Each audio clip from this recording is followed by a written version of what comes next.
பார்க்கணும்னு ரொம்ப ஆர்வம். எங்க அண்ணாச்சி மகனை பார்க்க முடியல.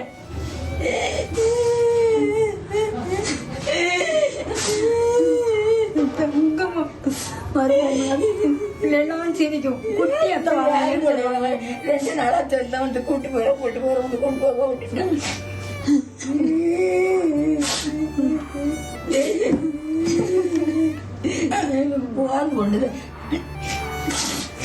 அண்ணாச்சி அப்படி உடுத்தா இருப்பாங்க.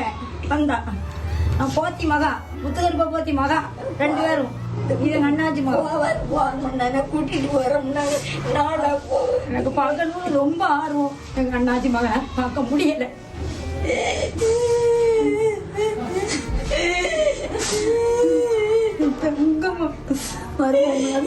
பிள்ளைலாம் சிரிக்கும். குட்டி அத்தை வாங்க 2 நாளா சொல்ல வந்து கூட்டு போக விட்டுட்டேன்.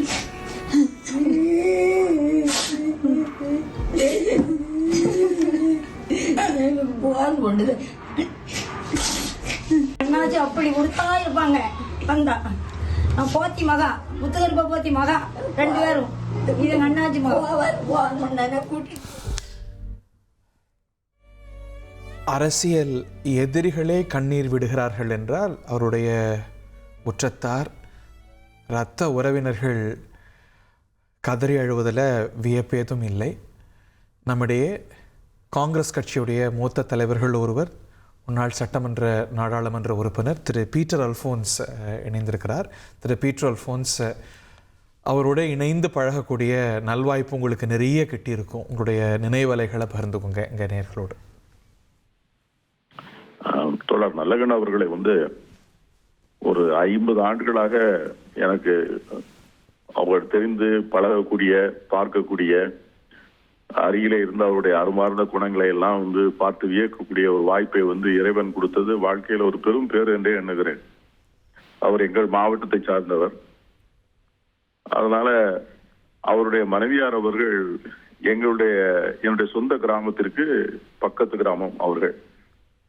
ஆகவே இந்த குடும்பத்தை பற்றியும் அவருடைய நெருங்கிய உறவு வட்டங்கள், அவர்களோடு தொடர்பு கொண்டிருந்த எல்லோரையும் அறிந்தவன் என்ற முறையில் ஒரு நீண்ட நெடிய நாட்களாக, அதாவது நான் காங்கிரஸ் கட்சியிலே சிறு வயதிலே இருந்தவன் என்றாலும், அவர்கள் பொது உடைமை பேர் இயக்கத்தில் இருந்தவன் என்றாலும் கூட கட்சிக்கு எல்லைகளுக்கு அப்பாலே அவர்கள் என்னை ஒரு வாஞ்சையோடு நேசிப்பதும் அவர்களை நான் பெருந்து மதிப்பதும் வாழ்க்கையிலே ஒரு பெரிய ஒரு கொடுப்பினை என்றே கருதுகிறேன்.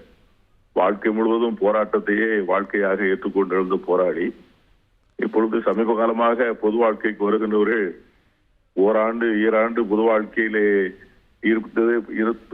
இருந்த முடிந்தவுடனே சலித்து விட்டு என்ன ஆதாயம் கிடைக்கும், என்ன அதிகாரம் கிடைக்கும், என்ன பதவி கிடைக்கும், அப்படி ஏதாவது கிடைக்கவில்லை என்று சொன்னால் பொது வாழ்க்கையை விட்டே ஒதுங்கி கொள்ளுகின்ற சூழ்நிலைகளை எல்லாம் பார்த்து பழகி போன எனக்கு தன் வாழ்க்கை முழுவதும் உழைத்து மக்களுக்காக சேவை செய்து, அந்த சேவை செய்வது மட்டும்தான் தனது முழுமையான தொழிலாக எடுத்துக்கொண்டார்களே ஒழிய தன் சேவைக்கு என்ன பயன், அதற்கு என்ன பலன், அதற்கு என்ன பிரதிபலன் என்று அவர்கள் ஒரு நாளும் யோசித்தவர்கள் இல்லை. எல்லோரையும் வாஞ்சியோடு நேசிக்கக்கூடியவர்கள், எல்லோரிடம் அதிர்ந்து பேசாதவர்கள். ஆனால் மென்மையாக பேசினாலும் கூட ஏற்றுக்கொண்ட கொள்கைகளிலும் பொதுமக்களுக்காக உழைப்பதிலும் மிக உறுதியாக இருந்தவர். பொது வாழ்க்கையிலே நேர்மை, தூய்மை, எளிமை என்று 3 மிகப்பெரிய லட்சியங்களை சொல்வார்கள். அவைகளெல்லாம் எப்படி, அவைகள் எல்லாவற்றையும் உண்டாக்கி கொண்டு பொது வாழ்க்கையில் இருப்பது சாத்தியமா என்றெல்லாம் கூட நாம் யோசித்த நேரத்திலே அப்படியும் பொது வாழ்க்கையை வாழ முடியும். தேர்தல் காலங்களிலே வெற்றி பெற்று மிகப்பெரிய பதவிகளை, அதிகாரங்களை வகித்தவர்களுக்கு கிடைக்க முடியாத ஒரு மதிப்பும் மரியாதையும் எந்தவித பதவியிலும் அமராமலே அவர்களுக்கு கிடைத்திருப்பதுதான் அவருடைய பொது வாழ்க்கையினுடைய புனிதத்திற்கான சான்று. இந்த ஜனநாயகத்தினுடைய கொடுமையான ஒரு பக்கம் என்னவென்று சொன்னால், ஐயா நல்லகண்ணை போன்றவர்கள் தேர்தல்களே தோற்றதுதான். நம்முடைய ஜனநாயகம் எவ்வளவு விபரீதமானது, எவ்வளவு வேடிக்கையானது, எவ்வளவு ஆபத்தானது என்பதை அவருடைய தேர்தல் தோல்விகளிலிருந்து புரிந்து கொள்ள முடியும்.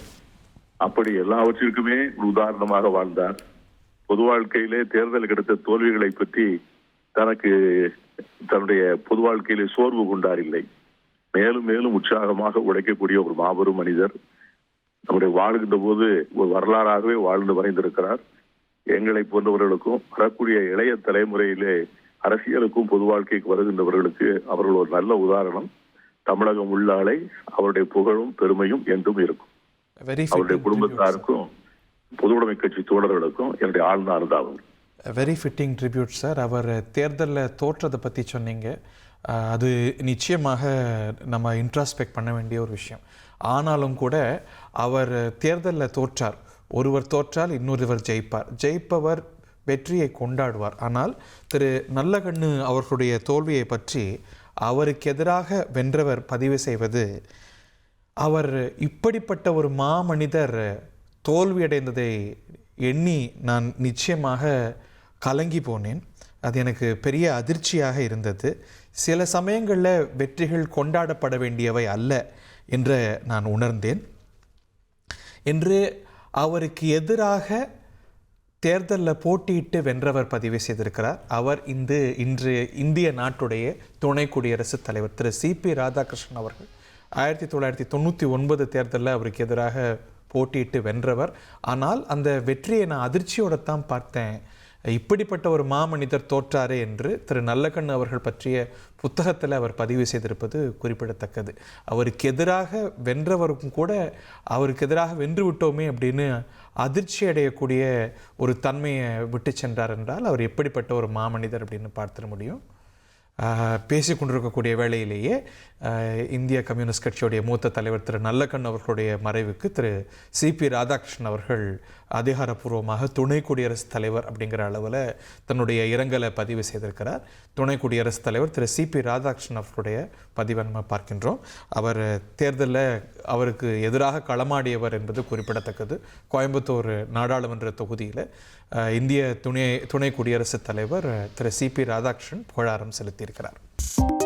2.73 கோடிக்கும் அதிகமான மக்களின் உள்ளங்களை வென்ற தந்தி டிவியின் டிஜிட்டல் தளங்கள், 1.26 கோடி யூடியூப் சப்ஸ்கிரைபர்ஸ், 47 லட்சம் ஃபேஸ்புக் ஃபாலோவர்ஸ், 26 லட்சம் இன்ஸ்டாகிராம் ஃபாலோவர்ஸ், 23 லட்சம் எக்ஸ் ஃபாலோவர்ஸ், 11 லட்சம் தந்தி ஆப் டவுன்லோட்ஸ், 30 லட்சம் வெப்சைட் மந்த்லி ஆக்டிவ் யூசர்ஸ், 14 லட்சம் வாட்ஸ்அப் ஃபாலோவர்ஸ். அசுரபலம் கொண்ட எங்கள் டிஜிட்டல் கரங்களில் உங்கள் விளம்பரங்களை சேர்க்க வாட்ஸ்அப் பண்ணுங்க 8939888378. Email advttanditv@dttv.in.